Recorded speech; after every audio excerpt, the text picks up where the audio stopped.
கிருஷ்ணகிரி அருகே ஏற்கனவே இருவருடன் திருமணமான நிலையில, திருமணத்திற்கு பிறகு வேறொருவருடன் முறையற்ற உறவில் இருந்தபோது, 8 மாத கர்ப்பமான கர்ப்பிணியை வனப்பகுதியில் கொலை செய்து தூக்கில் தொங்கவிட்ட கள்ளக்காதலனை காவல்துறையினர் கைது செய்திருக்காங்க. இந்த சம்பவம் பார்த்தீங்கன்னா, பெரும் அதிர்ச்சியையும், பரபரப்பையும் ஏற்படுத்தியிருக்கு. கிருஷ்ணகிரி மாவட்டம் வேப்பனஹள்ளி அருகே கோனேகவுண்டனூர் கிராமத்தில் அருகே அடர்ந்த வனப்பகுதி ஒண்ணு இருக்கு. அந்த வனப்பகுதியில இருந்து கடும் துர்நாற்றம் வீசுவதாக ஆடு மேய்ப்பவர்கள் காவல்துறையினருக்கு தகவலும் தெரிவிச்சிருக்காங்க. தொடர்ந்து பார்த்தீங்கன்னா, போலீசார் அங்கு சென்று விசாரணை மேற்கொண்டபோது, மரத்தில் தூக்கிட்ட நிலையில சுமார் 25 வயதான இளம் பெண்ணின் சடலம் அழுகிய நிலையில கண்டெடுக்கப்பட்டிருக்காங்க.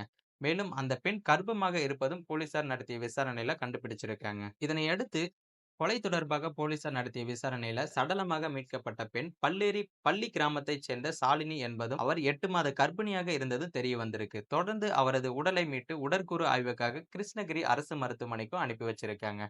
மேலும் கொலை தொடர்பாக குடும்பத்தினரிடம் நடத்தப்பட்ட விசாரணையில, கடந்த 10 நாட்களுக்கு மேலாக அவரை காணவில்லை என கூறியிருக்காங்க.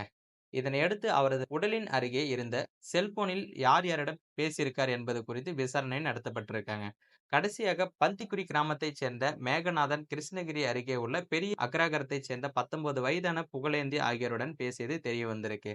இதனை அடுத்து இருவரையும் போலீசார் கைது செஞ்சு விசாரணையும் நடத்தியிருக்காங்க.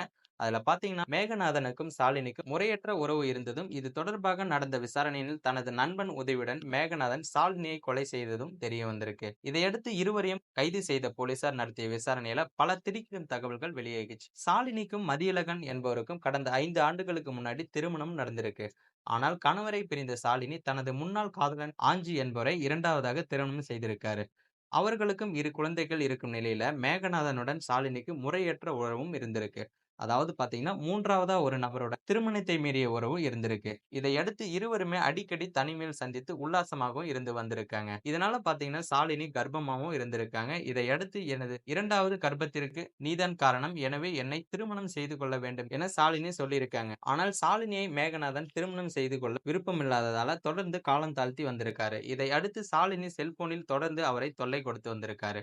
இதனால் அவரை கொலை செய்யவும் திட்டம் தீட்டியிருக்காரு மேகநாதன். நண்பன் புகழேந்தியுடன் அவரை சந்திக்க சென்றிருக்காரு கடந்த 19ஆம் தேதி. சாலினியை வரவழைத்து தன் நண்பன் புகழேந்தியுடன் சேர்ந்து அவரை கத்தியால் குத்தி கொலை செய்து உடலை துப்பட்டாவால் கழுத்தில் இறுக்கி மரத்தில் தொங்கவிட்டு தப்பியதாக அதிர வைத்த வாக்குமூலம் அளிச்சிருக்காங்க. இதனை அடுத்து இருவரையுமே கைது செய்து போலீசார் சிறையிலும் அடைச்சிருக்காங்க. மேலும் இந்த சம்பவம் பாத்தீங்கன்னா, அப்பகுதி மக்களிடையே பெரும் பரபரப்பை ஏற்படுத்தியிருக்கு. இது போன்ற வீடியோக்களை உடனுக்குடன் காண நினைச்சா மறக்காம நமது சேனலை சப்ஸ்கிரைப் பண்ணுங்க. நம்மளுடைய வீடியோ பிடிச்சிருந்தா மற்றவங்களுக்கும் ஷேர் பண்ணுங்க.